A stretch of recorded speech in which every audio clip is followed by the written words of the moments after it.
ជំរាបសួរទៅដល់ពុកម៉ែបងប្អូនដែលតែងតែនិយមតាមដានស្ដាប់ព័ត៌មាននៅក្នុង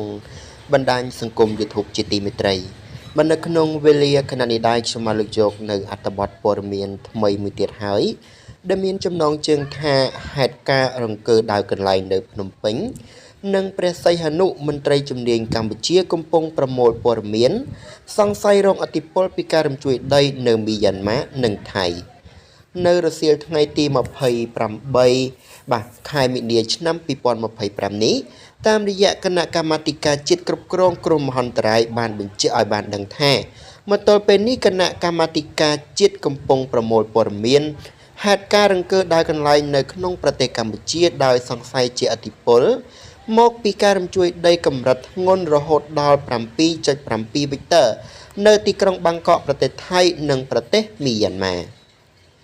ក្នុងនោះអាយុដំគង់គឹមទេសរដ្ឋមន្ត្រីទទួលបន្ទុកបេសកកម្មពិសេសនិងជាប្រធាន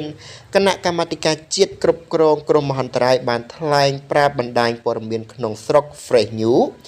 ឲ្យបានដឹងថានៅពេលនេះមន្ត្រីជំនាញកំពុងធ្វើការប្រមូលព័ត៌មានបន្ថែមទៀតដើម្បីធ្វើការវិតម្លៃនិងសន្និដ្ឋានជំហានដំបូងជុំវិញហេតុការណ៍រង្គើនេះដោយសង្ស័យអាចជាការជះឥទ្ធិពលមកពីហេតុការណ៍រំជួយដីកម្រិតធ្ងន់នៅប្រទេសជិតខាងយ៉ាងណាក៏ដោយលោកទេសរដ្ឋមន្ត្រីគង់គឹមនឹងបញ្ជាក់ពីហេតុការណ៍ក្រោយទទួលបាននឹងមានការវិតម្លៃនៃការរំជួយនេះគួរឲ្យដឹងផងដែរថានៅរសៀលថ្ងៃទី28ខែមីនាឆ្នាំ2025នេះមានហេតុការណ៍គ្រោះរំជួយដីកម្រិតធ្ងន់រហូតដល់ 7.7 វិកទ័រ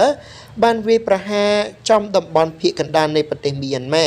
ខណៈមានកម្លាំងញ័ររំជួយដល់ខ្លាំងក្លាក៏បានជះឥទ្ធិពលដល់ប្រទេសថៃនិងវៀតណាមផងដែរ